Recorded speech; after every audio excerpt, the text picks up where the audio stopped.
Welcome back to Novelio. Today is Wednesday, April the 28th, and I'm going to continue on reading with Hot Winter Sun by Jessica Russell. At the same time in Falmouth, Robert and Catherine were being married with the vicar's wife and one witness in attendance. Catherine was afraid she was blushing scarlet, as she assumed all present would think the hasty marriage was because she was with child, even though she had not yet been Robert's lover.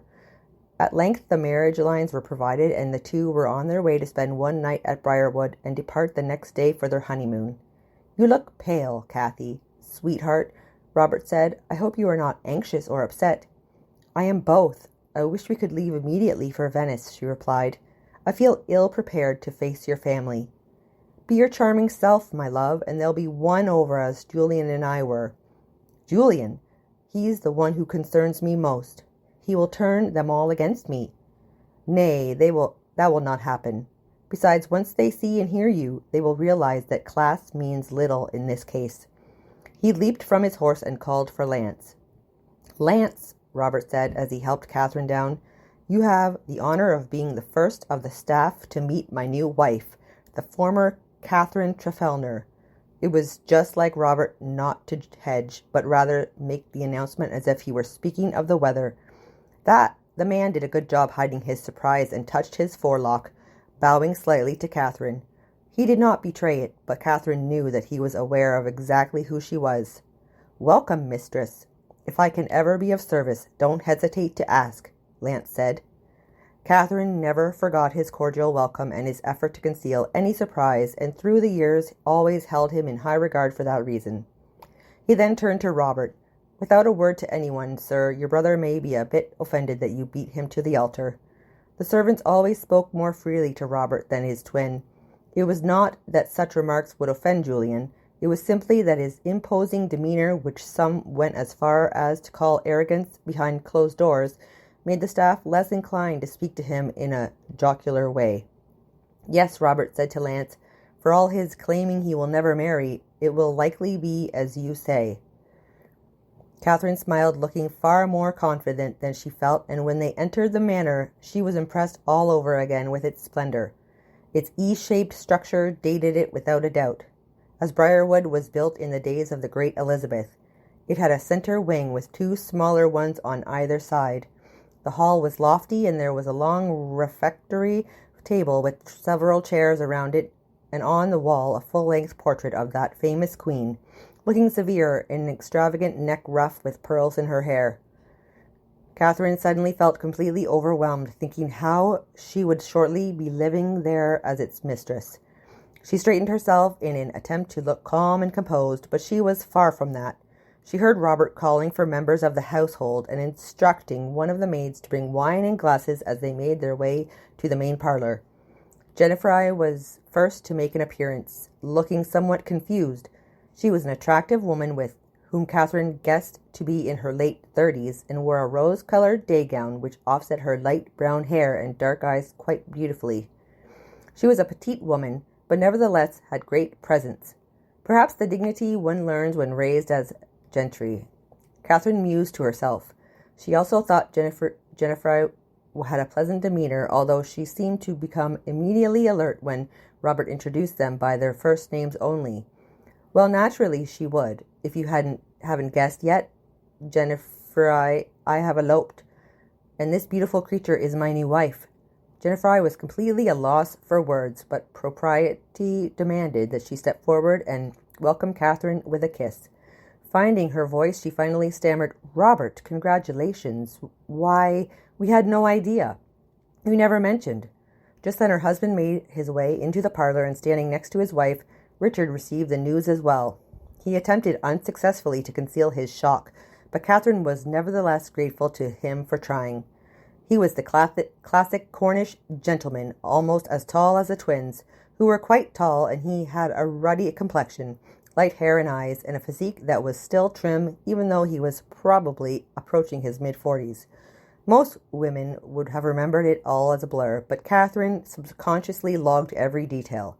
Her mind was as it was, and the details made themselves apparent despite the numerous emotions churning within her. "How now, Robert? What are you up to? Why has Janet come scuttling in by in a flurry for wine and glasses? Have you purchased a stallion, then?" Julian stopped short when he saw Robert standing in the parlor with Catherine next to him.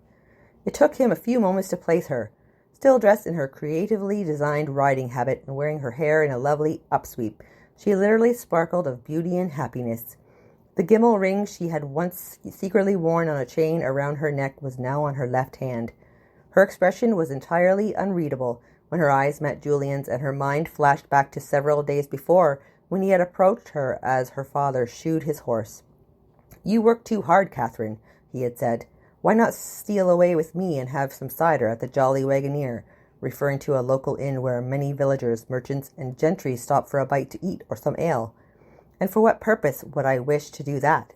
Catherine replied, knowing full well what he was inferring. "I rather thought you would enjoy my company for a few hours." "It takes that long to drink a glass of cider, then?" she had asked, and Julian found her sarcasm amusing.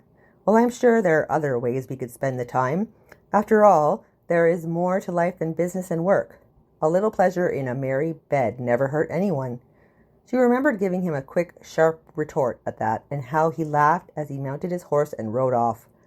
It seemed to her incredible that she was now standing in his home, wed to his brother. Could this really be Catherine Trefellner? He asked, wondering just what kind of scene was unfolding. "Nay, brother, 'tis now Catherine Bradshaw. We were married this afternoon.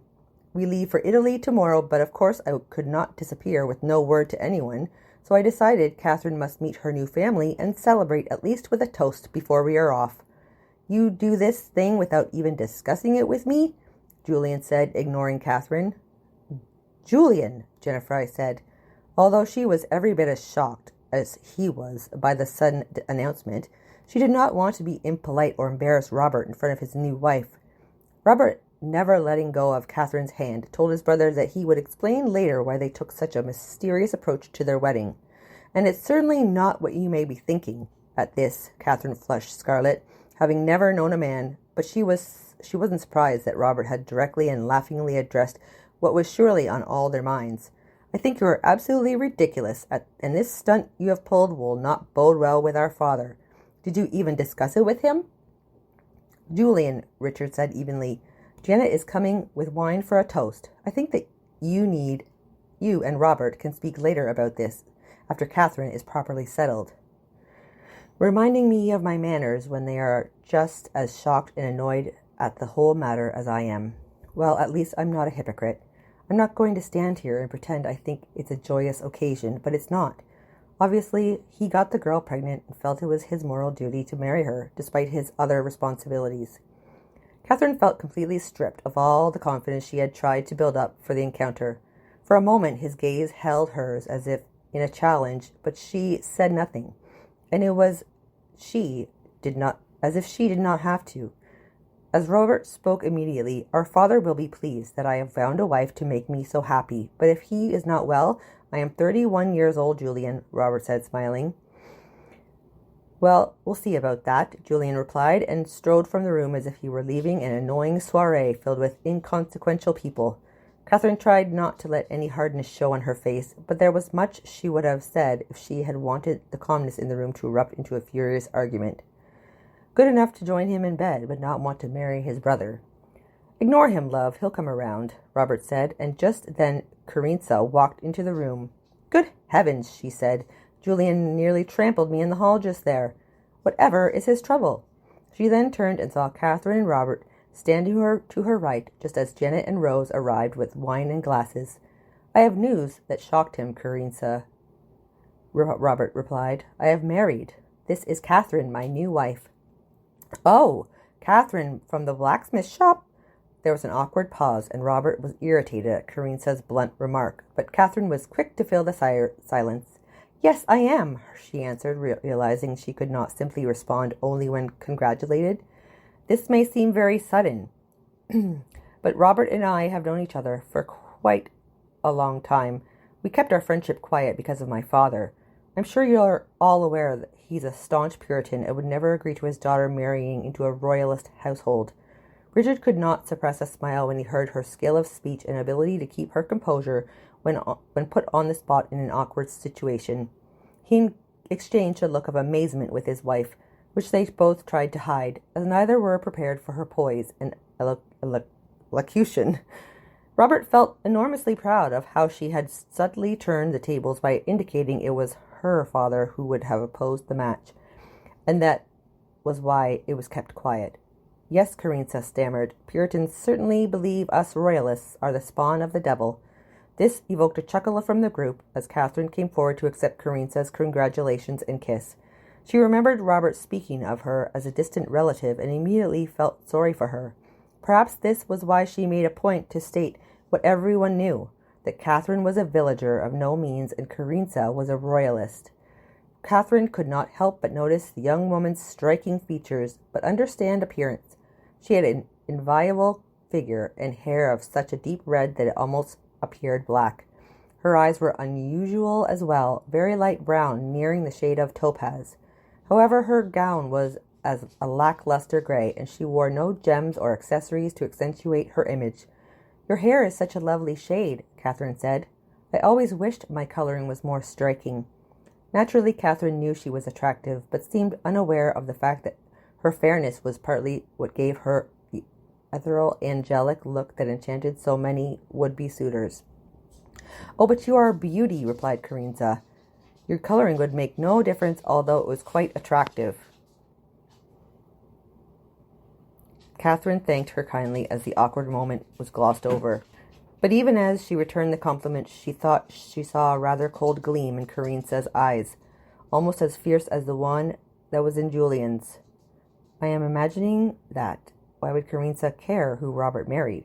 Women of Carinza's age were typically thinking of their own future marriages, not the love affairs of others."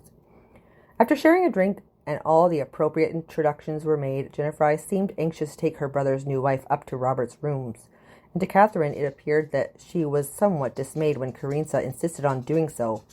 Regardless, Catherine was grateful to have someone showing her the way, as she had little hope of finding the room again by memory. In truth, she was glad to leave the parlor and tried not to think of what they were probably saying in her absence. From there they entered the hall, which was magnificent, with its beautiful tapestries and vaulted roof. At one end were the screens, behind which were the kitchens, as well as an ornate staircase leading up to the minstrel's gallery. Next they came to a landing featuring baroque banisters and several shelves, with numerous thick books and some scrolls.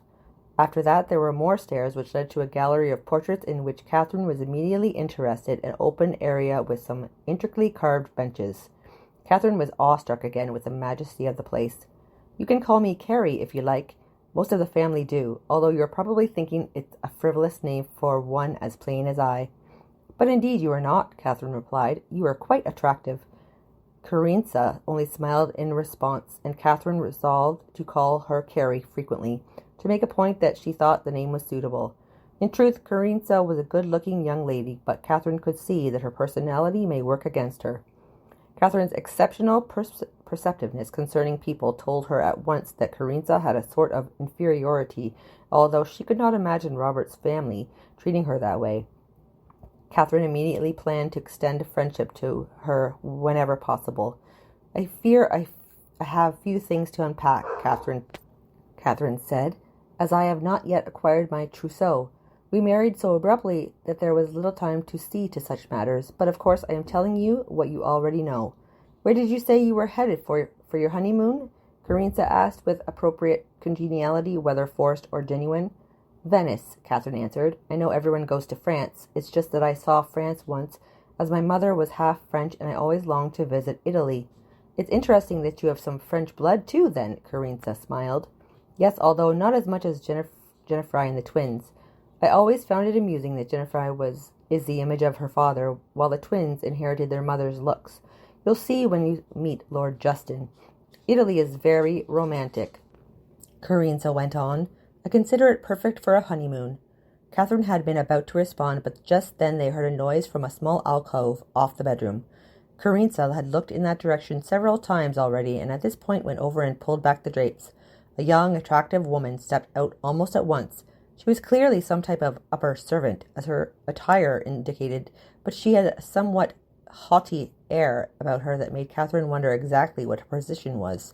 She had fair curly hair and bright blue eyes and a slim and willowy figure similar to Catherine's, although she was not quite as tall, but rather of average height, like Carinza. "Oh, it is you, Sarah. I wondered who was sneaking about," Carinza said. "So, you are Lady Catherine," Sarah said, walking boldly into the room, ignoring Carinza's remark about her sneaking about. Catherine noticed the look that passed between the women, a cool understanding of two people who regarded each other without emotion, almost as if they accepted each other out of necessity, but with reluctance. "Oh, you are a beauty, my lady," Sarah exclaimed. "They said you were outstandingly attractive." "I am delighted you think so," Catherine replied, briefly wondering who "they" were, and looking from Carinza to Sarah in a questioning manner. "Well, I am Sarah Milford. I am the daughter of the late Rosen Carmichael."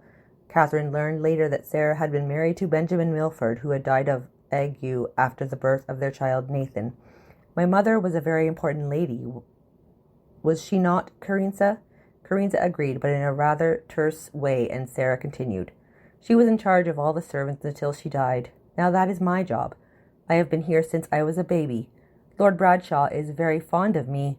I have even taken lessons with your husband and Julian, so even though I merely oversee domestic matters here, I am an honored member of the household." "I am very pleased to meet you," Catherine replied, realizing at once that Sarah wanted her importance acknowledged, so she added, "I could see immediately that the home is kept in fine running order by someone.